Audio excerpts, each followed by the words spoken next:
பந்திக்கு முந்தர ஆசாமிகள் நம்மளில் பல பேர் உண்டு. அப்படி முந்தறதுக்கு கூட முயற்சி பண்ணுறவங்க நிறைய பேர் இருக்கிறாங்க. இதில் என்ன ஒரு விஷயம்னா, பந்திக்கு முந்தறது கூட தப்பு இல்லை. ஆனால் அப்படி ஒரு விருந்தில் ஆளாக போய் உட்காந்து சாப்பிட்டா கூட வெளியில் வர்றப்ப என்ன பெரிய விருந்து வச்சுட்டான், சாம்பாரில் உப்பு இல்லை, ரசத்தில் காரம் இல்லை அப்படின்னு குறை சொல்லிகிட்டே வர்றது இருக்குது பாருங்கள். அது சரியில்லை, நாகரிகமும் இல்லை. கல்யாண பத்திரிகையில் என்ன போட்டிருக்குது, என் பொண்ணுக்கும் இன்னார் பையனுக்கும் கல்யாணம், எல்லாரும் குடும்பத்தோடு வந்திருந்து மணமக்களை ஆசீர்வதிக்கணும், இப்படி தானே போட்டிருக்கோம். குடும்பத்தோடு விருந்து சாப்பிட்டு சாப்பாடு எப்படி இருக்குன்னு அபிப்பிராயம் சொல்லிவிட்டு போங்க அப்படின்னா போட்டிருக்கு கல்யாண பத்திரிகையில். ஒருத்தர் வீட்டு விசேஷத்துக்கு போயிருக்கோம்னா எவ்வளவோ அசௌகரியங்கள் நமக்கு ஏற்படலாம். ஏராளமான கூட்டம் வந்திருக்கும். எல்லாரையும் அவங்க தனித்தனியாக கவனிச்சிக்கிட்டு இருக்க முடியாது. நாம் தான் அனுசரித்து நடந்துக்கணும். நாமளாக போய் வாழ்த்த வேண்டியவங்களை வாழ்த்தி விட்டு சேரணும். அதை விட்டுட்டு பத்திரிக்கை கொடுத்தானேன்னு போனேன், கவனிப்பே சரியில்லை அப்படின்னு புலம்பிக்கிட்டு இருக்கக்கூடாது. ஒரு விருந்துக்கு போனால் அங்கே எப்படி நடந்துக்கணும் அப்படிங்கிறத பற்றி கூட அனுபவசாலிகள் சில விவரங்கள்லாம் சொல்லியிருக்கிறாங்க. இந்த காலத்தில் கல்யாணம், பிறந்த நாள், அது இதுன்னு நிறைய விருந்துகள் நடக்குது. அதெல்லாம் எதுக்காக? மனித உறவுகளை வளர்த்துக்கிறதுக்காக தான், வேறு எதுக்கு? ஒரு விருந்துக்கு போனால் அமைதியாக பொறுமையாக போய் உட்காரணும். அடித்து பிடிச்சிக்கிட்டு இடத்த பிடிக்க போகிறேன் அப்படின்னு நிற்கக்கூடாது. முதல் பந்தி நடந்துக்கிட்டு இருந்தால் அது முடிஞ்சு இலை எடுத்து சுத்தம் பண்ணதுக்கு அப்புறம் போய் உட்கார்றது தான் நாகரீகம். இலை எடுக்கிறதுக்கு முன்னாடியே அங்கே போய் உட்காந்தா நல்லா இருக்காது. நீங்கள் சாப்பிட்டுட்டு உட்காந்துருக்கீங்களா, சாப்பிட்றதுக்கு உட்காந்துருக்கீங்களா, பார்க்குறவங்களுக்கு சந்தேகம் வந்துடும். அதே மாதிரி இலையில் எல்லா ஐட்டமும் பரிமாறினதுக்கு அப்புறம் சாப்பிட ஆரம்பிக்கணும். ஒவ்வொரு ஐட்டமாக வைக்க நாம் பாட்டுக்கு எடுத்து உள்ளே தள்ளிகிட்டே இருந்தோம்னா எதை வச்சோம் எதை வைக்கலன்னு பரிமாறினவரே குழம்பி போயிடுவார். ஏன்னா எப்போ பார்த்தாலும் இலை காலியாகவே இருக்கும். சாப்பிட்றப்போ உங்கள் சாப்பாட்டையே நீங்கள் கவனிக்கணும். அடுத்தவங்க இலையில் என்ன இருக்குது, பக்கத்தில் இருக்கிறவர் எதை அதிகமாக சாப்பிட்றார், இதெல்லாம் நமக்கு என்னத்துக்கு? எல்லாரும் சாப்பிட்டு முடிக்கிற வரைக்கும் பொறுமையாக இருக்கிறது தான் நல்லது. நீங்கள் மட்டும் திடீர்னு பாதியில் எழுந்திரிச்சு பக்கத்தில் இருக்கிறவங்களுக்கு சங்கடமாக இருக்குமேங்கிறதெல்லாம் யோசிக்காமல் நீங்கள் பாட்டு எழுந்திரிச்சு போகக்கூடாது. பக்கத்தில் உள்ளவங்க உங்களை எழுந்திரிக்க சொன்னால் எழுந்திரிச்சு போகலாம்.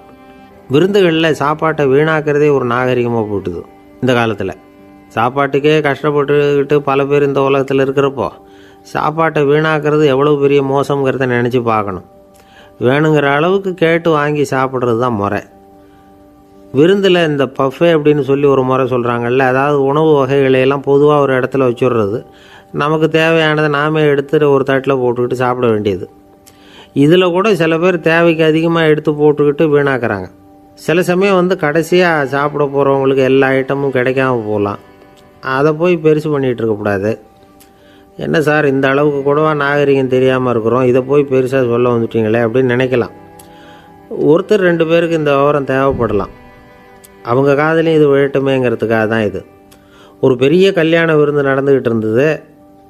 விருந்து மண்டபத்து வாசலில் ஒருத்தர் நின்றுக்கிட்டு வர்றவங்களையெல்லாம் ரொம்ப மரியாதையாக வணங்கி உள்ளே அனுப்பி வச்சுக்கிட்டு இருந்தார். எப்படி தெரியுமா? வர்றவங்க கையெல்லாம் பிடிச்சி முத்தம் கொடுத்து அதுக்கப்புறம் உள்ளே அனுப்பி வச்சுக்கிட்டு இருந்தாராம். கூட்டம்லாம் முடிஞ்சதுக்கப்புறம் அவர்கிட்ட போய் கேட்டிருக்கிறாங்க, சார், நானும் எவ்வளவோ விருந்துகளுக்கு போயிருக்கிறேன், இருந்தாலும் இவ்வளவு மரியாதையாக வர்றவங்க கைக்கெல்லாம் முத்தம் கொடுத்து வரவேற்கிறத இங்கே தான் பார்க்குறேன் அப்படின்னு சொன்னாங்க. அதுக்கு அவர் சொன்னார், அட போங்க சார், நான் முத்தம் கொடுக்கல, முந்தின பந்திக்கு சாப்பிட்டவங்களே அடுத்த பந்திக்கும் வர்றாங்களான்னு மோந்து பார்த்து அனுப்பி வச்சுக்கிட்டு இருந்தேன் அப்படின்னார். ஒருத்தர் மனசில் நிம்மதி இல்லாமல் உட்காந்துருந்தார். என்ன சார் விஷயம் அப்படின்னு விசாரித்தேன். அகலக்கால் வச்சுட்டேன், அதுதான் அவதிப்படுறேன்னார். விவரமாக சொல்லுங்கன்னு. வீடு கட்டணும்னு ஆரம்பித்தேன், வேலை பாதியிலேயே நிற்கிது, கையில் பணம் இல்லை அப்படின்னார். இது மாதிரி ஆசாமிகள் பல பேரை நீங்கள் பார்த்துருக்கலாம். இவங்கெல்லாம் சுலபமாக மன அழுத்தத்துக்கு ஆளாயிடுறாங்க. மன உளைச்சல், அதாவது ஸ்ட்ரெஸ் அப்படின்னு சொல்கிறோமே, அதுக்கு அடிப்படையான சில காரணங்கள் உண்டு. அதாவது மிகையாக திட்டமிடுதல் அப்படிங்கிறதும் ஒரு முக்கியமான காரணம். நடைமுறை சாத்தியம் என்னங்கிறத மனசில் வச்சுக்கிட்டு எந்த திட்டத்தையும் தீட்டணும், அப்போ தான் அது சரியாக வரும். 2வது காரணம் என்ன தெரியுமா? ஒரே நேரத்தில் பல்வேறு செயல்களில் ஈடுபடுறது. தொலைபேசியில் பேசிக்கிட்டே கையில் இருக்கிற கடிதத்தை படிச்சுக்கிட்டே எதிரில் உட்காந்துக்கிட்டு இருக்கிறவருக்கும் அப்பப்போ பதில் சொல்லிக்கிட்டு மனசில் பல்வேறு சிந்தனைகளை அப்படியே ஓட விட்டுக்கிட்டு இருக்கிறது, இதுவும் மன அழுத்தத்தை உண்டாக்குது. 3வது காரணம் எதுலேயும் வெற்றி மட்டும் எதிர்பார்க்குற ஒருதலைப்பட்சமான ஆர்வம். நாம் தொட்டதெல்லாம் வெற்றியாகவே முடியணும் அப்படின்னு எதிர்பார்க்குறவங்க ஏதாவது ஒன்றில் தோல்வியை கண்டால் தோண்டு போயிடுறாங்க.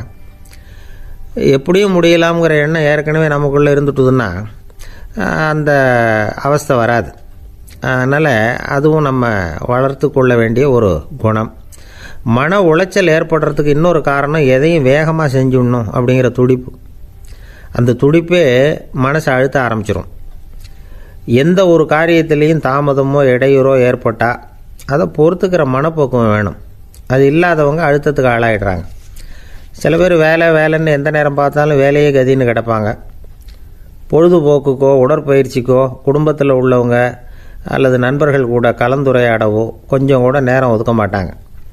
இந்த சுபாவம் மன அழுத்தத்தை உண்டு பண்ணும்.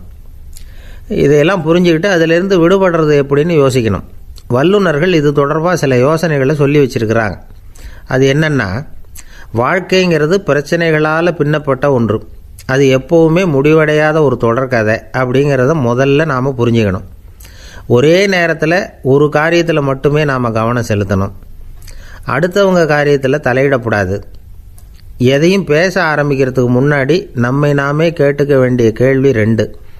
1, நான் சொல்ல போகிறது ரொம்ப முக்கியமானதா? 2வது, நான் சொல்கிறத அவங்க கேட்குறதுக்கு ஆசைப்படுறாங்களா? நான் பேசுகிறதுக்கு அது சரியான நேரம் தானா? இதை யோசித்து பார்த்ததுக்கப்புறம் எதையும் பேச ஆரம்பிக்கணும். முடிஞ்ச அளவுக்கு வளைந்து போகிற சுபாவத்தை வளர்த்துக்கணும். நம்ம நேரம் விலை மதிப்பு இல்லாதது. அதை வீணாக்கக்கூடாது. சிரிக்க தெரியலனாலும் பரவாயில்ல, முகத்தில் கொஞ்சம் புன்முறுவலாவது காட்டணும். இதெல்லாம் ரொம்ப முக்கியம். அடுத்தவங்க ஏதாவது செஞ்சால் உடனே நன்றி சொல்ல மறக்கக்கூடாது. தினமும் கொஞ்சம் நேரத்தை தனிமையில் செலவு பண்ணணும். மன உளைச்சலிருந்து விடுபடுறதுக்கு 3 முக்கிய வழிகள் சொல்கிறாங்க. அதை சுருக்கமாக ரெட் அப்படின்னு சொல்கிறாங்க. RED ஆங்கில எழுத்தில். அந்த முதல் எழுத்து R, அது என்னென்னா ரிலாக்ஸேஷன், அதாவது இடை ஓய்வு. 2வது E எக்ஸர்சைஸ், உடற்பயிற்சி. 3வது டயட், திட்டமிட்ட உணவு முறை. அதனால் தியானம், மூச்சு பயிற்சி இதெல்லாம் இந்த இடை ஓய்வுக்கு வழிகள். எந்த வேலையையும் தொடர்ந்து செய்யக்கூடாது. எல்லார்கிட்டையும் கலகலப்பாக பழகணும். மாதத்துக்கு ஒரு நாளாவது குடும்பத்தோடு வெளியில் போயிட்டு வரணும். சுலபமான உடற்பயிற்சிகளை செய்யலாம். உடற்பயிற்சிங்கிறது நமக்காக நாம் செய்கிற ஒரு நீண்டகால முதலீடு அப்படின்னு சொல்லுவாங்க. அதாவது லாங் டேர்ம் இன்வெஸ்ட்மெண்ட்டாக. அளவோடு சாப்பிட்ணும், மெதுவாக சாப்பிட்ணும். இதெல்லாம் கொஞ்சம் மனசில் வச்சுக்கிட்டு நடந்துக்கிட்டால் மகிழ்ச்சியாக வாழலாம். சில பேர் சாப்பாட்டு விஷயத்தில் ரொம்ப அக்கறை எடுத்துக்கிறது உண்டு. ஒரு குண்டு ஆசாமி சாப்பிட உக்காந்தார். முதல்ல ஒரு மாத்திரை சாப்பிட்டார். எதுக்குன்னு கேட்டோம். பசி எடுக்கிறதுக்குன்னார். சாப்பிட்டு முடித்தார். பிறகு மறுபடியும் ஒரு மாத்திரை சாப்பிட்டார். இது எதுக்குன்னு கேட்டோம். சாப்பிட்டது ஜீரணமாகறதுக்கு அப்படின்னார். ஒரு ஆஃபீஸில் வேலை பார்க்குற ஒருத்தர் ஏதோ தப்பு பண்ணிவிட்டார். உடனே மேல் அதிகாரி அவரை கூப்பிட்டு அனுப்புனார். நீ செஞ்சது தப்புன்னார் கோபமாக. இது ஒரு ரகம். சில அதிகாரிகள் இப்படி நீங்கள் செஞ்சது தப்புன்னு சொல்கிறதில்ல, நீங்கள் செஞ்சது சரி அப்படின்னு சொல்கிறதில்ல. எப்படி சொல்லுவாங்கன்னா, நீங்கள் செஞ்சது சரியில்லைன்னு நான் நினைக்கிறேன் அப்படின்னு சொல்லுவாங்களாம். அதாவது சில பேர் நீங்கள் செஞ்சது தப்புங்கிறாங்க, அதையே மாற்றி சொல்கிறாரு இவர், நீங்கள் செஞ்சது சரியில்லைன்னு நினைக்கிறேன். இது ரெண்டும் அர்த்தம் ஒன்று தான், இருந்தாலும் வார்த்தைகள் வித்தியாசம். நிர்வாக திறமை இல்லாத ஒரு அதிகாரி யூ ஆர் ராங் அப்படின்னு சொல்லுவாராம். நிர்வாக திறமை உள்ள அதிகாரியாக இருந்தால் அதையே கொஞ்சம் மாற்றி I think you are not correct அப்படிம்பாராம். இதுதான் வித்தியாசம். இருந்தாலும் வார்த்தைகளை உபயோகப்படுத்துகிற விதத்தை வச்சு தான் வேலை நல்லா நடக்கிறதும் நடக்காததும் இருக்குது. விவரம் தெரிஞ்சவங்க என்ன சொல்கிறாங்க தெரியுமா? Be a leader not a boss அப்படிங்கிறாங்க. ஒரு லீடராக பாஸாக இருக்காதே அப்படிங்கிறாங்க. சரி, அப்படின்னா லீடருக்கும் பாஸுக்கும் வித்தியாசம் உண்டா அப்படின்னு கேட்டால் இருக்குன்னு சொல்கிறாங்க. லீடருங்கிறவர் வேறு, பாஸுங்கிறவர் வேறு. ஒரு லீடர் எப்படி நடந்துக்குவார், ஒரு பாஸ் எப்படி நடந்துக்குவார், இதை முதல்ல நாம் தெரிஞ்சுக்கணும். அவங்க எப்படி நடந்துக்குவாங்க அப்படிங்கிறதுக்கு சில விவரங்கள் இருக்குது. அதை கேட்டோம்னா நாம் புரிஞ்சுக்கலாம் அதை. அதாவது பாஸுங்கிறவர் விரட்டிக்கிட்டே இருப்பார், லீடருங்கிறவர் ஊக்கப்படுத்திக்கிட்டே இருப்பார்.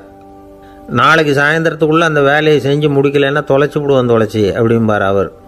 இவர் எப்படி சொல்லுவார்னா, இது வரைக்கும் நீங்கள் செஞ்சுருக்கிற வேலை ரொம்ப அற்புதம் அப்படிம்பார். பாஸுங்கிறவர் அதிகாரத்தை நம்பி செயல்படுறவர், லீடருங்கிறவர் நல்லெண்ணத்தை நம்பி செயல்படுறவர். நம்மக்கிட்ட அதிகாரம் இருக்குது, பவர் இருக்குது, அதனால் காரியத்தை சாதிச்சுடலாம் அப்படின்னு நினைக்கிறவர் அவர். மற்றவங்க கிட்ட ஒரு நல்ல அபிப்பிராயத்தை சம்பாதிச்சுக்கிட்டு அது மூலமாக காரியங்களை சாதிக்கிறவர் இவர். பாஸுங்கிறவர் பயத்தை உண்டு பண்ணுவார், லீடருங்கிறவர் அன்பை பரவ செய்வார். அதை செய்யலைன்னா ஆடிட்டில் தகராறாயிடும், இது செய்யலைன்னா இன்க்ரிமெண்ட்டு கட் ஆகிடும், இப்படி ஏதாவது சொல்லி பயமுறுத்திக்கிட்டே இருப்பார் அவர். இவர் அப்படி இல்லை. உடம்பு இப்படி இருக்குது, வீட்டில் எல்லோரும் சௌக்கியமாக இருக்கிறாங்களா, ஆஃபீஸில் எல்லாம் வசதியாக இருக்குதா, நான் ஏதாவது உதவி செய்யணுமா அப்படின்னு அன்புக்கு முக்கியத்துவம் கொடுப்பார். பாஸுங்கிறவர் எதுக்கெடுத்தாலும் நான் சொல்லிகிட்டு இருப்பார், லீடருங்கிறவர் நாமன்னு சொல்லிகிட்டு இருப்பார். பாஸுங்கிறவர் தப்புக்கு காரணம் யாருன்னு பார்ப்பார், லீடருங்கிறவர் தப்பு என்னன்னு பார்ப்பார். இதுதான் ரெண்டு பேருக்கு வித்தியாசம். The boss shows who is wrong, the leader shows what is wrong அப்படின்னு சொல்லுவாங்க. இந்த காரியம் எப்படி செய்யப்பட்டிருக்கு அப்படின்னு தெரிஞ்சுக்கிறவர் பாஸ். இந்த காரியத்தை எப்படி செய்யணும்னு செஞ்சு காட்டுறவர் லீடர். பாஸுங்கிறவர் பணியாளர்களை திட்டுவார், லீடர் மரியாதைக்குரியவராக நடத்துவார், அதுக்குரியவராக அவர் நடந்துக்குவார். செய்கிற வேலையை ஒரு சுமையாக நினைக்க வைக்கிறவர் பாஸ், செய்கிற வேலையை ஒரு சந்தோஷமாக ஆக்கிறவர் லீடர். ஒரு முதலாளியாக இருக்கிறவர் அல்லது ஒரு நிர்வாகியாக இருக்கிறவர் இது மாதிரியான நுணுக்கங்களையெல்லாம் தெரிஞ்சு வச்சுக்கிறது நல்லது. ஒரு பாஸ் இருக்கார், அவர் ஒரு நாள் ரொம்ப பெருமையாக தன்னோட ஆஃபீஸை பற்றி பேசிக்கிட்டு இருந்தார். எனக்கு கீழே 200 பேர் வேலை செய்கிறாங்க சார், நான் ஒரு கோடு கிழிச்சா அவங்க அதை தாண்டாத அளவுக்கு நான் நடந்துக்கிறேன் சார் அப்படின்னார் அவர். அது எப்படி முடியுது உங்களால் அப்படின்னு கேட்டோம். நான் கோடே கிழிக்கிறதில்ல சார் அப்படின்னார். என்ன சார் உங்கள் பையன் என்ன செஞ்சுக்கிட்டு இருக்கிறான் இப்போது அப்படின்னு கேட்டார் ஒருத்தர். அடிக்கடி கண்ணாடி முன்னாடி நின்று அழகு பார்த்துக்கிட்டு இருக்கிறான் சார் அப்படின்னார் அப்பா. இளம் பருவம் இப்படி தான் இருக்கும், அதையெல்லாம் சாதாரணமாக நினச்சிடாதீங்க அப்படின்னார் அவர். என்ன சார் சொல்கிறீங்க, கண்ணாடி முன்னாடி நின்றுக்கிட்டு நேரத்தை வீணாக்கிக்கிட்டு இருக்கான், அதை ஒரு பெரிய விஷயமாக நான் நினைக்கணுமா அப்படின்னார் இவர். இளம் பருவத்தில் இளைஞர்களுக்கும் சின்ன பொண்ணுங்களுக்கும் அடிக்கடி கண்ணாடியில் பார்க்கணும்னு தோணும்.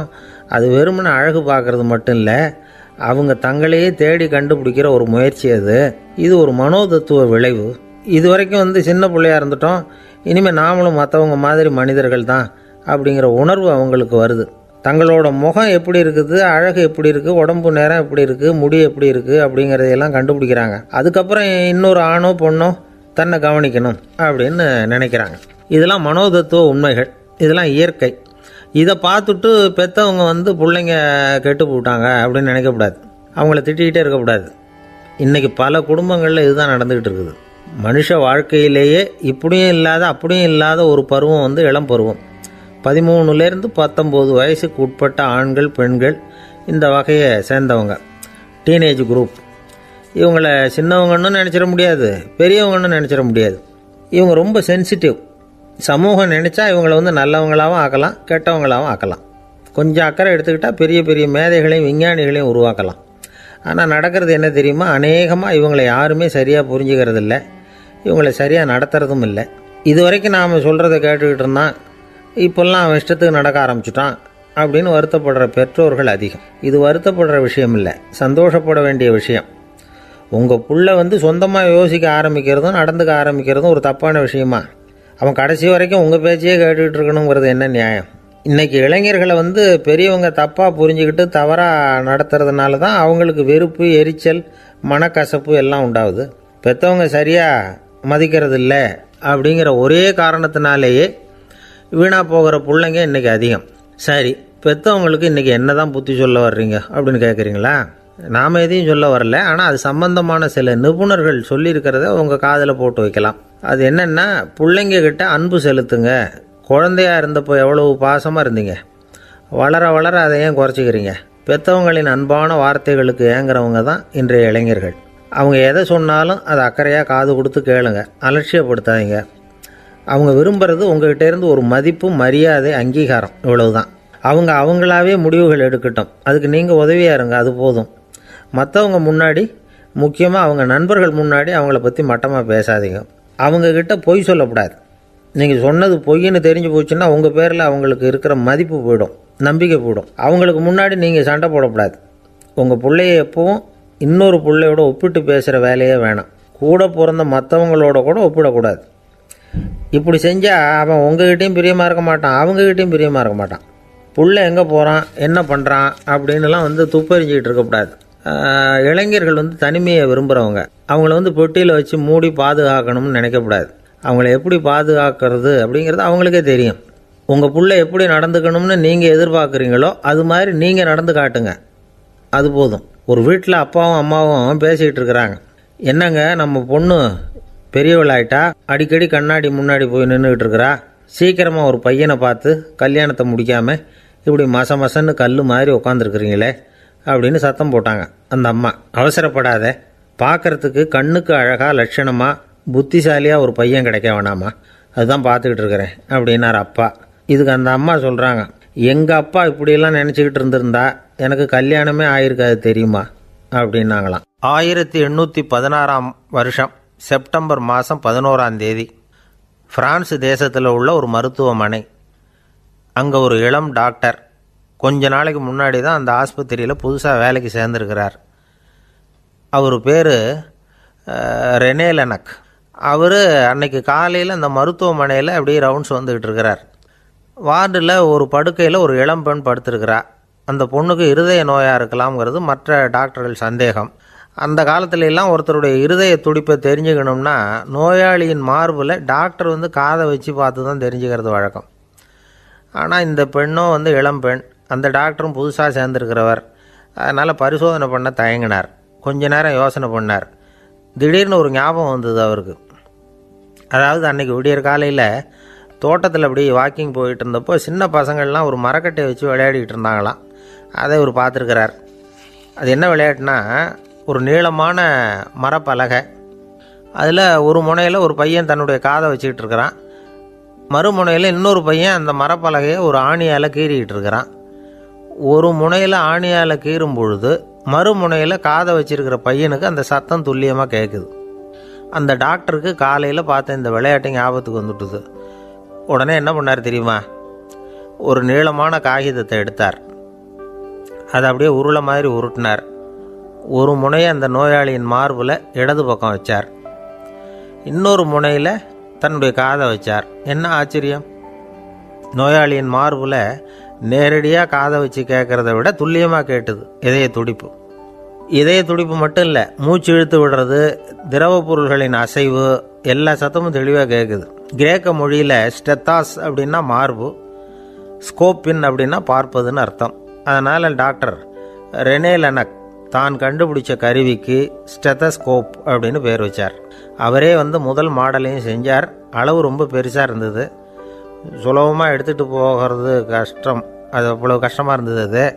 அதனால் அவரே அதை அப்புறம் 2 பிரிவாக தயார் பண்ணார். இது 2 துண்டையும் டாக்டர் தன்னோட கோட்டு பாக்கெட்டில் வச்சுக்கலாம், தேவைப்படுறப்ப எடுத்து ஒன்றா சேர்த்துக்கலாம். இப்படி தான் அவர் ஆரம்பத்தில் பண்ணார்.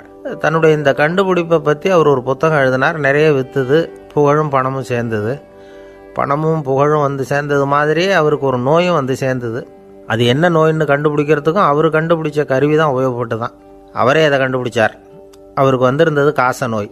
1826 வருஷம் ஆகஸ்ட் மாதம் 13 உலகத்தின் முதல் ஸ்டெதஸ்கோப்பை கண்டுபிடிச்ச டாக்டர் ரெனே லெனக் காலமானார்.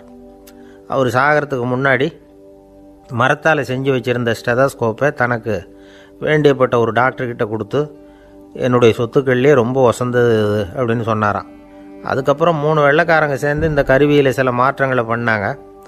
ஆனால் 1829 லண்டனில் டாக்டர் நிக்கோலஸுங்கிறவர் ஒரு காதால் இதய துடிப்பை கேட்குறத விட டாக்டர் 2 காதாலையும் கேட்குறது தான் சரியாக இருக்கும் அப்படின்னு ஒரு கருத்தை வெளியிட்டார். அதுக்கப்புறம் ரொம்ப காலம் கழித்து 1852 ஜார்ஜ் காமான் அப்படிங்கிறவர் ரப்பர் டியூப்களை உபயோகப்படுத்தி 2 காதாலையும் கேட்குற மாதிரி ஒரு புதிய வடிவத்தை அதுக்கு கொடுத்தார். அதுக்கு பிறகு அது படிப்படியாக எவ்வளவோ மாற்றங்கள் இருந்தாலும் ஆரம்பத்தில் டாக்டர் ரெனே லெனக் உருவாக்கின அடிப்படை மாடலை யாரும் மாற்றி அமைக்கலைங்கிறது தான் முக்கியமான விஷயம். நமக்கு தெரிஞ்ச ஒரு ஆஸ்பத்திரி, அதில் ஒரு நோயாளி, காலை நேரத்தில் நர்ஸு அந்த பக்கமாக போயிட்டு இருந்தாங்க. அதை பார்த்துட்டு ஒரு நர்ஸுன்னு கத்துறார். நர்ஸு அவசரமாக ஓடி வந்து என்ன விஷயம்னு கேட்டாங்க. சிஸ்டர், இங்கே பாருங்கள், உங்கள் டாக்டரை என் நெஞ்சில் அவர் காதை வச்சு கேட்டுக்கிட்டு இருக்கிறார் அப்படின்னார் நோயாளி. சிஸ்டர் பதட்டப்படாமல், அதனால் என்ன, இந்த டாக்டர் பழமையான விஷயங்களில் ரொம்ப நம்பிக்கை உள்ளவர், அதனால் ஸ்டெதாஸ்கோப்பை உபயோகப்படுத்தாமல் காதை வச்சு கேட்குறார், அது ஒன்றும் தப்பு இல்லை அப்படின்னாங்களாம். ஐயோ, அதுக்காக இல்லை சிஸ்டர், இவர் என் நெஞ்சு மேலே தலையை வச்சது நேற்று ராத்திரி 9 மணி, இப்போ விடிஞ்சு போச்சு, இன்னமும் தலையை எடுக்கவே இல்லை, அதுக்காக தான் சந்தேகப்பட்டு உங்களை கூப்பிட்றேன் அப்படின்னாராம். அரேபிய நாடு, அங்கே ஒரு ஆட்சி தலைவர், அரேபிய நாட்டு ஆட்சி பொறுப்பை ஏற்றுக்கிட்டவர். அவர் வந்து ஆட்சி பொறுப்பை ஏற்றுக்கிட்ட பிறகு ஒரு நாள் ஒரு தெருவில் நடந்து போய்கிட்டு இருந்தார். அவர் தோளில் ஒரு பெரிய துணி மூட்டை, அதை சுமந்துக்கிட்டு கடத்தெருவை நோக்கி அவர் போய்கிட்டு இருக்கிறார். வழியில் அவரை சந்தித்தார் உமர். அவர் கேட்டார், கலீஃபா அவர்களே, எங்கே புறப்பட்டுட்டீங்க அப்படின்னு கேட்டார். கலீஃபான்னா ஆட்சித்தலைவர்னு அர்த்தம். இதுக்கு அவர் சொன்னார், நான் வந்து துணி வணிகம் செய்கிறவன், அதனால் துணி வியாபாரம் செய்கிறதுக்காக போயிட்டுருக்கிறேன்னார். நீங்கள் இப்போ இந்த நாட்டுக்கு ஆட்சித்தலைவர், ஆட்சி பொறுப்பில் இருக்கிறீங்க, நீங்கள் வியாபாரம் செய்ய போட்டால் அரசு பணிகளை செய்கிறது யார் அப்படின்னு கேட்டார் அவர். நான் அரசு பணிகளை மட்டுமே செஞ்சுக்கிட்டு இருந்தா என் குடும்பத்தை காப்பாற்றுறது யார் அப்படின்னு கேட்டார் அவர். இப்படி கேட்டவர் யார் தெரியுமா? அவர் தான் அபூபக்கர், இறை தூதர் முகமது அவர்களுக்கு பிறகு கலீஃபாவாக தேர்ந்தெடுக்கப்பட்டவர். அப்போலாம் ஆட்சி தலைவர்களுக்கு சம்பளம்னு எதுவும் கிடையாது. இந்த பிரச்சனையை எப்படி தீர்க்கிறதுன்னு யோசனை பண்ணார் உமர். அபு உபைதா அவர்கள்கிட்ட அழைச்சிட்டு போனார். அவர் யாருன்னா, அவர் தான் பொது நிதி கருவூலத்தின் பொறுப்பாளர். அவர்கிட்ட பிரச்சனையை சொன்னார். இது மாதிரி ஆட்சி தலைவருக்கு பொது நிதியிலிருந்து ஊதியம் அளிக்க முடியுமான்னு கேட்டார். பொது நிதி விதிகளின்படி அதுக்கு சாத்தியம் இல்லைன்னு சொல்லிவிட்டார் அவர். சரி, வேற ஏதாவது வழி இருக்குதான்னு கேட்டார் உமர். அபு உபைதா கொஞ்சம் யோசனை பண்ணி பார்த்தார். அப்புறமா சொன்னார், மக்காவிலிருந்து மதீனாவுக்கு குடிபெயர்ந்து வந்த அகதிகளுக்கு நிதி உதவி அளிக்கிறதுக்கு விதிகளில் இடம் இருக்கு. அப்படி பார்த்தா அபூபக்கரும் அகதி தானே, அதனால் எல்லா அகதிகளுக்கும் கொடுக்கறது மாதிரியே அவருக்கும் ஒரு தொகை அளிக்கலாம்னார். கலீஃபா அபூபக்கருக்கு இந்த அகதி உதவித்தொகையைத்தான் கொடுத்துட்டு வந்தாங்களாம். குடும்ப செலவுக்கு அது போதுமானதாக இல்லை. இருந்தாலும் கலீஃபாங்கிறதுக்காக மற்ற அகதிகளை விட அதிகமாக தொகையை பெற அவர் விரும்பலை. மார்பு பக்கம் கிழிஞ்சிருந்த ஒரு மேலாடையை தான் அவர் அணிஞ்சிருந்தார். அவருடைய துணைவியார் அஸ்மா, அவங்க ஒரு நாள் தேன் அருந்த ஆசையாக இருக்குன்னாங்களாம். நமக்கு கிடைக்கிற ஊதியம் குடும்ப செலவுக்கே போதுமானதா இல்லையே, இந்த நிலையில் தேன் வாங்கிறதுக்கு காசுக்கு நான் எங்கே போவேன்ருக்கார் அவர். கொஞ்ச நாள் கழித்து அவங்க ஒரு தொகையை அவர்கிட்ட கொடுத்து தேன் வாங்கிட்டு வர சொன்னாங்களாம். இவருக்கு ஆச்சரியம், ஏது இந்த பணம்னு கேட்டிருக்காரு. நீங்கள் தினமும் குடும்ப செலவுக்காக கொடுத்துக்கிட்டு வந்த பணத்தில் கொஞ்சம் கொஞ்சமாக மிச்சப்படுத்தி வச்சேன்னாங்களாம். அபூபக்கர் அந்த பணத்தை எடுத்துக்கிட்டு நேராக பொது நிதி கருவூல பொறுப்பாளர்கிட்ட போனார். இந்த பணத்தை பொது நிதியில் சேர்த்துருங்க, இது அதிகப்படியாக எனக்கு தரப்பட்டு வந்த ஊதியம், அடுத்த மாதத்துலேருந்து இந்த தொகையை குறைச்சிங்கன்னு வேற சொல்லிவிட்டாராம். பசியை தணிக்க தேவையான அளவு உணவு, ஒரு ஜோடி உடை, இதை தவிர கூடுதலாக மக்கள் பொது நிதியிலிருந்து வாங்கிக்கிறதுக்கு என் குடும்பத்தாருக்கு உரிமை இல்லை அப்படின்னு சொல்லி கண்டிப்பாக சொல்லிவிட்டாராம். அவர் வாங்கிட்டு வந்த இந்த குறைந்த ஊதியம் கூட அவர் மனசை உறுத்திக்கிட்டே இருந்தது. கடைசி நேரம் அவர் தம்முடைய மகள் ஆயிஷா அவர்களை அழைச்சார். மகளே, இதுவரைக்கும் பொது நிதியிலிருந்து நான் வாங்கிட்டு வந்த தொகை என்னுடைய இதயத்தில் பாரமாக அழுத்திக்கிட்டு இருக்கு. என் தோட்டத்தை விற்று அதில் வர்ற பணத்திலேருந்து நான் இதுவரைக்கும் வாங்கிட்டு வந்த ஊதிய தொகையை கணக்கு போட்டு பொது நிதியில் சேர்த்துடு அப்படின்னாராம். பதவி ஏற்கிறதுக்கு முன்னாடி தன்கிட்ட இருந்ததை விட இப்போ கூடுதலாக என்ன சொத்து இருக்குன்னு பார்த்துருக்கார்.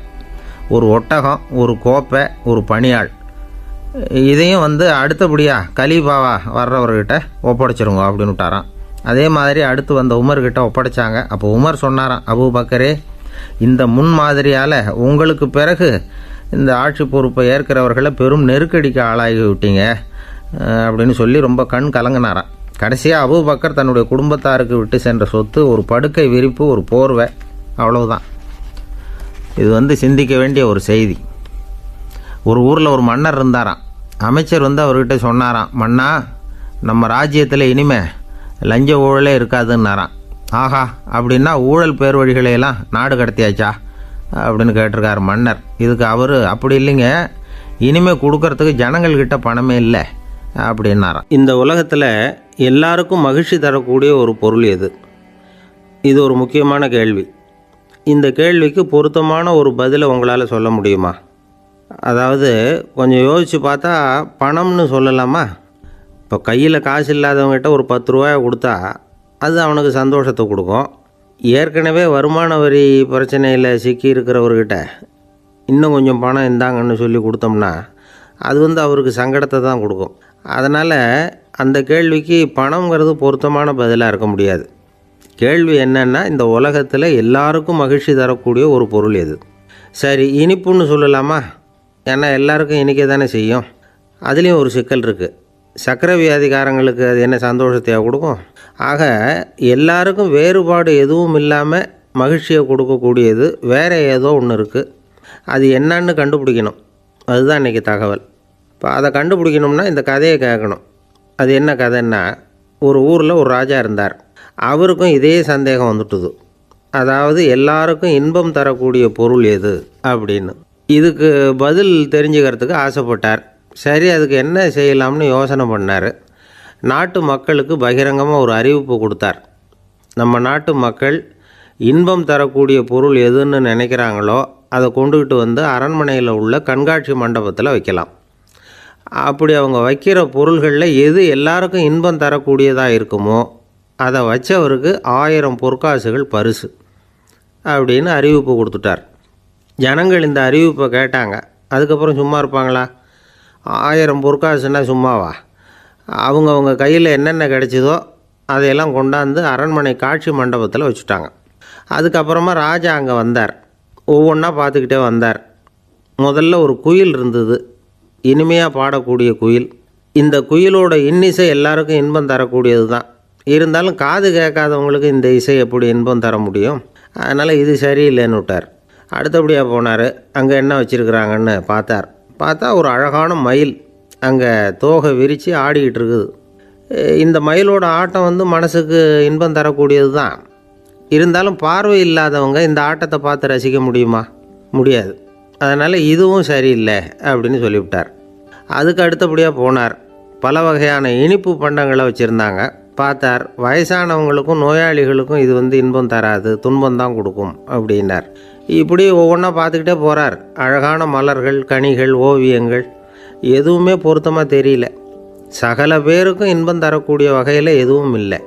கடைசியாக வந்தார். அங்கே ஒரு களிமண் பொம்மை இருந்தது. அது என்ன பொம்மை தெரியுமா? பசியால் வாடி இருக்கிற ஒருத்தருக்கு ஒரு அம்மா இனிமையாக பேசிக்கிட்டு சோறு போடுறது மாதிரி அந்த பொம்மையை செஞ்சுருந்தாங்க.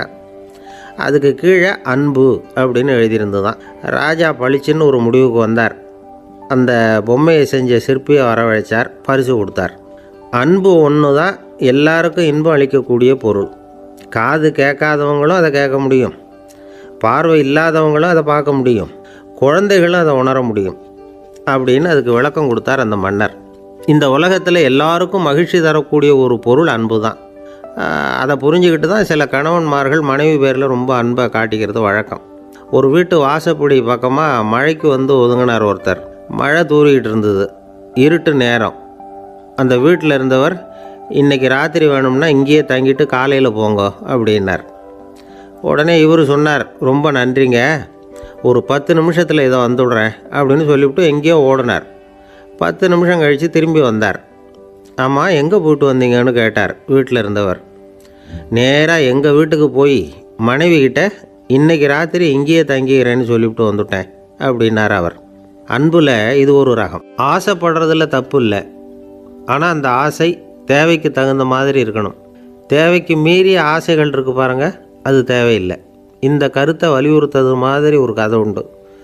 தேவேந்திரனுக்கு திடீர்னு வீடு கட்டணும்னு ஒரு ஆசை வந்துதான். வீடுன்னா நாம் கட்டுற மாதிரி இல்லை. தேவேந்திரன் வீடுன்னா சும்மாவா? ஒரு பிரம்மாண்டமான அரண்மனை கட்டணும். அது மாதிரி இந்த 3 லோகத்துலேயும் ஒரு அரண்மனை கிடையாது அப்படின்னு எல்லாரும் சொல்லணும். இது அவனோட ஆசை. உடனே தேவ தச்சரான விஸ்வகர்மாவை கூப்பிட்டான், உத்தரவு போட்டான். விஸ்வகர்மா தன்னுடைய உதவியாளர்களை எல்லாம் கூப்பிட்டு ஒன்றா சேர்த்துக்கிட்டார். படாத பாடுபட்டு ஒரு பெரிய அரண்மனையை கட்டி முடித்தார். கட்டி முடிக்க 1000 வருஷம் ஆச்சு. தேவேந்திரன் பார்க்குறான். அவனுக்கு திருப்தி ஏற்படலை. என்னுடைய அந்தஸ்துக்கு இது ரொம்ப சாதாரணமான கட்டிடம், இதை விட இன்னும் பெருசாக கட்டு அப்படின்னா.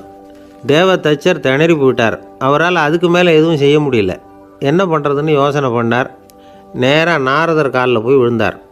நீங்கள் தான் என்னை இந்த பிரச்சனையிலேருந்து காப்பாற்றணும்னார். நாரதர் யோசனை பண்ணார். சரி கவலைப்படாதேன்னார். நேராக இந்திரன்கிட்ட போனார். இந்திரன் வந்து நாரதரை பார்த்த உடனே வாங்கன்னு கூட்டிகிட்டு போய் அரண்மனையை காட்டினான். இது மாதிரி ஒரு அரண்மனையை நீங்கள் வேறு எங்கேயாவது பார்த்துருக்குறீங்களா அப்படின்னு ரொம்ப பெருமையாக கேட்டான். நான் பார்த்ததில்ல, ஆனால் என்னை விட வயசில் மூத்தவர் மகரிஷி லோமேசர், அவர் ஒரு வேளை பார்த்துருக்கிறாரோ என்னமோ அப்படின்னார். உடனே அவரை மனசில் நினச்சி தியானம் பண்ணினார். அடுத்த கணம் லோமேசர் அங்கே வந்தார். இடையில் ஒரு சின்ன துண்டு, கையில் ஒரு கமண்டலம், தலையில் ஒரு பாய், அவ்வளவுதான் அவர்கிட்ட இருந்தது. எதுக்காக தலையில் எந்த பாய் அப்படின்னு கேட்டான் இந்திரன். என்ன மாதிரி அற்ப ஆயுள் உள்ள ஒரு ஜீவன் தனியாக வீடு கட்டிக்கிட்டு திண்டாடணுமா? இந்த பாய் தான் ஒரு வீடு மாதிரி எனக்கு நிழல் கொடுக்குது அப்படின்னார் அவர். என்னது, உங்களுக்கு வந்து அவ்வளவு கொஞ்சமான ஆயுளா அப்படின்னு ஆச்சரியத்தோடு கேட்டான் இந்திரன். ஆமாம், இதை பாரு, என்னுடைய மார்பில் ஒரு பொற்காசு அளவுக்கு ரோமம் உதிர்ந்துட்டுது. எப்போ என் உடம்புல உள்ள எல்லா ரோமமும் உதிர்ந்துருமோ அப்போ என்னுடைய ஆயுள் முடியும் அப்படின்னார். எப்போ அந்த ரோமங்கள் பூரா உதிரும்னு கேட்டான் இவன். ஒரு பிரம்மா மறைஞ்சதும் ஒரு ரோமம் உதிரும். என் உடம்புல உள்ள ரோமங்களின் எண்ணிக்கை எவ்வளவோ அவ்வளவு பிரம்மாக்கள் தோன்றி அவங்க ஆயுள் முடியும் பொழுது என் உடம்புல உள்ள ரோமங்கள் பூரா உதிரும் அப்படின்னார். அப்படின்னா ஒரு பிரம்மாவோட ஆயுள் எவ்வளவு காலம்னு கேட்டான். ஒரு பிரம்மாவுக்கு 100 தேவ வருஷம். ஒவ்வொரு தேவ வருஷத்துக்கும் 365 தேவ நாள். ஒவ்வொரு தேவ நாள்லேயும் ஒன்றை மாதிரி 14 இந்திரர்கள் தோன்றி மறைகிறாங்க அப்படின்னு மகரிஷி லோமேசர் சொல்கிறார். இதை கேட்டதும் இந்திரன் ஆடி போயிட்டான். அவ்வளவு ஆயுள் உள்ள இவரே அற்ப ஆயுள்னு சொல்கிறார். நான் என்னுடைய ஆயுளை பெருசாக நினச்சிக்கிட்டு பிரம்மாண்டமான அரண்மனை கட்டணும்னு ஆசைப்படுறேனே அப்படின்னு நினச்சான். எனக்கு வீடு கட்டின வரைக்கும் போதும்னு விட்டான். அதனால் நாமெல்லாம் நம்முடைய தேவைக்கு தகுந்த மாதிரி ஆசைப்படுறது தான் நியாயம். ஆனால் அப்படியே நடந்துக்கிறோம். மனுஷன் வந்து கடவுளையே ஏமாற்றி காசு வாங்கிறதுக்குள்ள ஆசைப்படுறான். ஒருத்தன் கடவுளை நினச்சி தவம் இருந்தான். கடவுள் நேரில் வந்தார். தேவலோகத்தில் ரூபாய்க்கெல்லாம் என்ன மதிப்புன்னு கேட்டான். அங்கெல்லாம் ரூபாய்ங்கிறது உங்கள் பணத்தில் 1 கோடி ரூபாய்க்கு சமம். அதாவது தேவலோகத்தில் 1 ரூபான்னா இங்கே 1 கோடி ரூபா.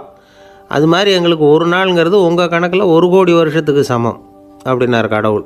அப்படின்னா எனக்கு நீங்கள் அதிகமாக எதுவும் தர வேணாம், உங்கள் கணக்குப்படி ஒரே 1 ரூபா கொடுங்க, அது போதும்னா இவன் ரொம்ப சாமர்த்தியமாக. கடவுள் யோசனை பண்ணார். அது ஒன்றும் கஷ்டம் இல்லை, 1 ரூபா தானே கேட்குற, கொடுத்துட்றேன். ஆனால் இப்போ வரும்பொழுது நான் எடுத்துக்கிட்டு வரல, எங்கள் கணக்குப்படியே 1 நாள் பொறுத்துக்க பணத்தோடு வந்துடுறேன் அப்படின்னு சொல்லிவிட்டு பறந்து போயிட்டார். ஒரு நாள் ஒரு தகப்பனார் தன்னுடைய பிள்ளையை அழைச்சிட்டு வந்தார். சார், இவன் சரியாக படிக்க மாட்டேங்கிறான், பெரியவங்களை மதிக்க மாட்டேங்கிறான், நீங்கள் கொஞ்ச நாள் இவனுக்கு குருவாக இருந்து நல்ல விஷயங்களை சொல்லி கொடுத்தா தேவையில்லைன்னார். பெரியவங்களையே மதிக்காதவன் எப்படி என்ன மதிக்க போகிறான் அப்படிங்கிறது நமக்கு யோசனை வரும் இல்லையா? வேணாங்க, என்னை விட்டுருங்க அப்படின்னோம். அவர் விட மாட்டேன்னு விட்டார். இல்லைன்னா அவரே சிஷ்யன் ஆகிடுவார் போல இருந்தது. சரி, வேறு வழி இல்லாமல் அந்த பையனையே என்னுடைய சீடை நான் ஏற்றுக்கிட்டு உபதேசமெல்லாம் பண்ண ஆரம்பித்தோம். அதாவது குரு பக்தின்னா அது எப்படி இருக்கணுங்கிறத பற்றி சொல்லி கொடுத்தோம் அவனுக்கு. சதமகர் அப்படின்னு ஒரு குரு இருந்தார். அவருக்கு ஒரு சீடர். அவன் பேர் துளசி சைதன்யன். நைஷ்டிக பிரம்மச்சாரி. தன்னுடைய குருவுக்கு எந்த நேரத்தில் எது தேவைங்கிறத புரிஞ்சுக்கிட்டு சேவை செய்கிறவன். ஆனால் இவனை பற்றி மற்ற சீடர்களுக்கு பொறாமல் வந்துட்டுது. இவன் மட்டும் இப்படி இருக்கானேன்னு உடனே குருக்கிட்ட போய் கோல் மூட்டினாங்க. அவன் சரியில்லை, அவன் நடந்துக்கிறது சரியில்லை, அப்படி இப்படின்னு எதையாவது சொல்லி. இருந்தாலும் இதையெல்லாம் அந்த குரு நம்பலை. அவருக்கு தெரியும் யார் யார் எப்படின்னு. துளசி சைதன்யன் பெருமையை மற்ற சீடர்களுக்கு உணர்த்தணும் அப்படின்னு நினச்சார். அதுக்கு ஒரு வழி பண்ணார். ஒரு நாள் சீடர்களை எல்லாம் கூப்பிட்டுக்கிட்டு ஒரு காட்டு வழியாக போய்கிட்டு இருந்தார். அங்கே ஒரு பெரிய மலை அருவி கொட்டிக்கிட்டு இருந்தது. குரு சீடர்கள் பக்கம் திரும்பினார். இந்த மலையின் மேலே இருந்து அந்த படு பாதாளத்தில் குதிக்கிறதுக்கு உங்களில் யார் தயார் அப்படின்னு கேட்டார். ஒரு சீடனும் ஆய திறக்கலை, ஒதுங்கி நின்றுக்கிட்டாங்க. பின்னாடி மூட்டை முடிச்சோடு வந்துக்கிட்டு இருந்தான் துளசி சைதன்யன். அவனை பார்த்தார். தபாருப்பா, நீ மேலே இருந்து அந்த அருவியில் குதி அப்படின்னார். அப்படியே செய்கிறேன் சுவாமின்னா ஓடி போய் பொத்துன்னு குதிச்சுட்டான். அடுத்த கணமே குருநாதர் தன்னுடைய யோக சக்தியால் பறந்து போய் அவன் கீழே விழுந்துடாமல் தாங்கி பிடிச்சி கொண்டுக்கிட்டு வந்துட்டார். மற்ற சீடர்களுக்கெல்லாம் ஒரு மாதிரி ஆயிட்டுது. அடுத்தபடியாக என்ன பண்ணலாம்னு யோசித்தாங்க இவனை மாட்டி விடுறதுக்கு. ஒரு நாள் வெத்தலை அடிக்கிற ஒரு சின்ன உரலையும் உலக்கையையும் எடுத்து ஒளிய வச்சுட்டாங்க. சதமகர் சன்னியாசி இல்லை, அவர் வெத்தலை போடுவார். பல்லு சரியில்லை, அதனால் இடித்து தான் வெத்தலையை போடணும். திடீர்னு வெத்தலை பாக்கு கேட்டார். வழக்கமாக உரலில் இடித்து தர்றது தான் துளசியின் பழக்கம். உரலை தேடினா கிடைக்கல, என்ன பண்ணுறது? குரு கேட்டுவிட்டாரே, குரு சேவை தானே முக்கியம். என்ன பண்ணால் வெத்தலை பாக்க தன்னுடைய வாயில் போட்டு முன்னு அதை எடுத்து அவர்கிட்ட கொடுத்துட்டான். குரு எதையோ படிச்சுக்கிட்டே அதை வாங்கி வாயில் போட்டுக்கிட்டார். துளசி இன்றைக்கி தாம்பூலம் நல்லா இடிக்கப்பட்டிருக்கு, ருசியாக வேறு இருக்குது, அதை இடித்த பாத்திரத்தை என் கண்ணால் பார்க்கணும்னு ஆசையாக இருக்குன்னு விட்டார். அதை மட்டும் அனுப்பி போய் நீ வர வேண்டான்னு வேற சொல்லிவிட்டார். இதை கேட்டதும் துளசி தவிச்சு போயிட்டான். இவன் போகாமல் எப்படி வாயை மட்டும் அனுப்பி வைக்க முடியும்? இவன் தவிக்கிறத பார்த்ததும் மற்ற சீடர்களுக்கெல்லாம் மனசுக்குள்ளே ரொம்ப சந்தோஷம். துளசி கொஞ்சமும் யோசிக்கலை, வாழை எடுத்தான், தன்னுடைய தலையவே அப்படியே அறுத்து வெட்டி எடுத்தான். இன்னொரு சீடங்கிட்ட கொடுத்துட்டான், எடுத்துகிட்டு போகணுன்னு சொல்லி கொண்டுட்டு போய் குரு முன்னாடி வைக்கிறாங்க. அந்த தலையில் வாய் திறந்துருக்கு, வெத்தலை போட்டு முன்னு இருந்தது, தெரிஞ்சு போச்சு, சிவப்பாக இருந்தது. அவனுடைய குரு பக்தியை இப்போ எல்லாரும் ஒத்துக்கிட்டாங்க. அதுக்கப்புறம் குரு சதமகர் தன்னுடைய அற்புத திறமையினால் அந்த தலையை மறுபடியும் ஒட்ட வச்சுட்டார். துளசிக்கு உயிர் வந்துட்டுது. இப்படி ஒரு பெரிய கதை உண்டு. அதாவது துளசி சைதன்யன் அவனுடைய குரு பக்தி எப்படி அப்படின்னு கேட்டோம். ரொம்ப அபாரம் அப்படின்னு அந்த பையன் அடக்கமாக, சும்மா விளையாட்டுக்காக தான் அப்படி அவங்ககிட்ட கேட்டோம். ஏன்பா உன்னுடைய குரு பக்தியை என்கிட்ட காட்டுறதுக்கு உன்னோட கழுத்தை நீயே அறுக்கணும்னு நான் சொன்னால் அதை நீ செய்வியா அப்படின்னு கேட்டோம். என்னுடைய கழுத்தை நானே அறுக்க வேண்டிய அவசியம் இல்லை சார் அப்படின்னா அவன். ஏண்டான்னு, அதே காரியத்தை தான் இனிமேல் நீங்கள் தினமும் செய்ய போகிறீங்களே சார் அப்படிங்கிறான். ஒருத்தர் ரொம்பவும் மகிழ்ச்சியாக வந்துக்கிட்டு இருந்தார். என்ன விஷயம்னு விசாரித்தேன். நான் தோற்று போயிட்டேன், அதுதான் மனசுக்கு மகிழ்ச்சியாக இருக்குது அப்படின்னார். எனக்கு இது ரொம்ப ஆச்சரியமாக போச்சு. இந்த உலகத்தில் தோற்று போகிறவங்க யாரும் மகிழ்ச்சியாக இருக்கிறதில்ல. அப்படி இருக்கிறப்ப இவர் இப்படி சொல்கிறாரே, எங்கே தோற்று போனீங்கன்னு கேட்டேன். அதுக்கப்புறம் தான் அவர் விவரமாக சொன்னார். என்னோட 5 வயசு குழந்தையோடு நான் விளையாடிக்கிட்டு இருந்தேன். அந்த விளையாட்டில் என் குழந்தை ஜெயிச்சு விட்டுது, நான் தோற்று போயிட்டேன் அப்படின்னார் ரொம்ப உற்சாகமாக. நான் யோசித்து பார்த்தேன். அதாவது நாம் சின்ன குழந்தையாக இருக்கிறப்போ எந்த விளையாட்டில் கலந்துக்கிட்டாலும் அதில் நாம் தான் ஜெயிக்கணும்னு ஒரு வெறி நமக்குள்ளே இருக்கும். நம்மளை எதிர்த்து விளையாடுறவர் நல்லவரா கெட்டவரா, பெரியவரா சின்னவரா அப்படிங்கிறதெல்லாம் முக்கியம் கிடையாது. அவர் தோற்று போகணும், நாம் ஜெயிக்கணும், அதுதான் முக்கியம். எதிரியை சந்தோஷப்படுத்த விளையாடுகிற கலை அப்போ நமக்கு தெரியறதில்ல. வாழ்க்கையில் ஒரு பக்குவம் வந்ததுக்கு அப்புறம் வெற்றி பெறணுங்கிற மன அழுத்தம் போயிடுது. போட்டியில் ஜெயிக்கணுங்கிறத விட குழந்தையை சந்தோஷப்படுத்தணுங்கிறது முக்கியமாக போச்சு. ஜெயிக்கணுங்கிற வெறி ஓடி போட்டுது. ஒரு குழந்தையாக இருந்தப்போ நம்ம வளர்ச்சிக்கு உதவிய வெறி பெரியவனானதுக்கு பிறகு நமக்கு எதிரியாக மாறுது. அதை சரியான சமயத்தில் நாம் புரிஞ்சுக்கிட்டோம்னா போதும், நாம் பொழைச்சிக்கலாம். ஒவ்வொரு மனுஷனுமே வாழ்க்கையோட அடுத்த கட்ட வளர்ச்சியில் அடி எடுத்து வைக்கிற நேரத்தில் தன்கிட்ட இருந்து ஏதோ ஒரு குணத்தை அல்லது தன் குணம் இருந்த ஏதோ ஒரு உறவை நாம் இழக்கத்தான் வேண்டியிருக்குது. ஒரு கட்டம் வரைக்கும் உதவியாக இருந்த குணம் அடுத்த கட்டத்துக்கு தடையாக கூட மாறிடலாம். இந்த பரிமாண மாற்றத்துக்கு உள்ளாகிற ஒவ்வொருத்தரும் பிரத்யட்சமாக இதை உணர்றாங்க. ஆனால் பல பேர் எப்படின்னா பழசை திறந்துவிட்டு புதிய கொள்கைகளை உருவாக்கிக்கிறதுக்கு இஷ்டம் இல்லாமல் இருந்துடுறாங்க, அல்லது அப்படி செய்ய முடியாமல் தவிக்கிறாங்க. இதையெல்லாம் மீறி அந்த பழசை திறந்துட்டா அதை இழந்ததால் உண்டாகிற மன அழுத்தம் சில காலத்துக்கு வருத்திக்கிட்டு தான் இருக்கும், வேறு வழி இல்லை. ஆரோக்கியமான ஒரு முன்னேற்றத்துக்காக அந்த மன அழுத்தத்தை தாங்கிக்கத்தான் வேணும் அப்படிங்கிறாரு அந்த உலக புகழ்பெற்ற மேதை ஒருத்தர், இந்த ஸ்காட் பெக் அப்படிங்கிறவர். பிறந்த நாள் முதல் இதுதான் சரி அப்படின்னு கற்பிக்கப்பட்டு வந்த ஒவ்வொரு தத்துவத்தையும் தங்களுடைய வளர்ச்சிக்கு தகுந்த மாதிரி மாற்றி அர்த்தப்படுத்தி கொள்ள முடியாமல் வாழ்க்கை சூழலில் அப்படியே அரைப்பட்டு தூளாகிறவர்கள் தான் ரொம்ப தவிக்கிறாங்களாம். இதுதான் அவருடைய கருத்து. பெரும்பாலும் மனிதர்களுடைய நடுத்தர வயசில், அதாவது 30 தாண்டுகிற சமயத்தில் தான் இந்த தவிப்பு உண்டாகுதான். இதை தான் மேற்கத்திய நாடுகளில் அடிக்கடி மிட் லைஃப் கிரைசிஸ் அப்படின்னு சொல்கிறாங்க. அப்பப்போ பழசையெல்லாம் தொலைச்சி விட்டு புதுசாக பிறக்கிறதுக்கு கற்றுக்கணும். ஒவ்வொரு நிமிஷத்தையும் அந்த நிமிஷத்துக்கு ஏற்ற சித்தாந்தம் கொண்டவர்களாக சந்திப்போம் அப்படிங்கிறார் அந்த உளவியல் நிபுணர். இப்படி பழகிக்கிட்டால் வாழ்க்கை இன்பமயம், இல்லைன்னா தவிப்பு மயம்தான். பழசை தொலைக்க முடியாதவர்களில் எத்தனையோ பேர் உண்டு, எத்தனையோ ரகம் உண்டு. அதில் வேடிக்கையான நண்பர்களும் உண்டு. ஒருத்தர் நண்பர் வீட்டுக்கு போனார். அவர் ஏதோ இனிப்பு பலகாரம் கொடுத்து சாப்பிட சொல்லியிருக்கிறாங்க அவங்க வீட்டில். இவர் சாப்பிட்டு பார்த்துட்டு சொன்னாராம், சார் 6 மாதத்துக்கு முன்னாடி ஒரு தடவை இங்கே வந்தேன், அப்போது ஒரு இனிப்பு பலகாரம் கொடுத்தீங்க, அது இதை விட நல்லா இருந்தது சார் அப்படின்னாராம். அப்போ செஞ்ச அதே இனிப்பு பலகாரம் தான் சார் இதுவும் அப்படின்னாராம் அவர். இயேசுநாதர்கிட்ட ஒருத்தர் வந்து கேட்டாராம், இயேசுவே என்னை எவ்வளவு நேசிக்கிறீர்கள் அப்படின்னு. அவர் தன்னுடைய 2 கைகளையும் அகல விரித்து இவ்வளவு என்று சொல்லி சிலுவையில் உயிர் நீத்தார் அப்படின்னு சொல்லுவாங்க. அதாவது அந்த நேசிப்புக்கு எல்லை கிடையாது, அதே போல் மன்னிப்புக்கும் எல்லை கிடையாது. இது இயேசுநாதர் சொல்லி கொடுத்த ஒரு பாடம். இயேசுனுடைய சீடர்களில் ஒருத்தன் பீட்டர், அவன் ஒரு நாள் இயேசுநாதர்கிட்ட கேட்டிருக்கான், இயேசுவே நான் வந்து என்னுடைய தம்பிக்கிட்ட அடிக்கடி சண்டை போட்டுக்கிட்டு இருக்கிறேன், என்னுடைய சகோதரன் கூட, அவனை நான் எத்தனை தடவை மன்னிக்கிறது? ஏற்கனவே 7 தடவை அவனை மன்னிச்சுட்டேன் அப்படின்னு சொல்லியிருக்கிறான். அப்போது இயேசு சொன்னாராம், மன்னிக்கிறதுக்கு எத்தனை தடவைங்கிற கணக்கெல்லாம் கிடையாது, எத்தனை தடவை உன்னுடைய சகோதரன் உன்னை கோபப்படுத்துகிறானோ அத்தனை தடவை நீ மன்னிக்கிறதுக்கும் தயாராக இருக்கணும், அதுதான் அப்படின்னு சொன்னாராம். அப்போ இவனுக்கு ஒன்றும் புரியல, இது என்ன அவன் தப்பு பண்ணிக்கிட்டே இருப்பான், நாம் மன்னிச்சுக்கிட்டே இருக்கிறதா அப்படிங்கிறது மாதிரி குழப்பமாக இருந்திருக்கிறான். அப்போது இயேசுநாதர் தன்னுடைய சீடன் பீட்டர்கிட்ட ஒரு கதை சொன்னாராம்.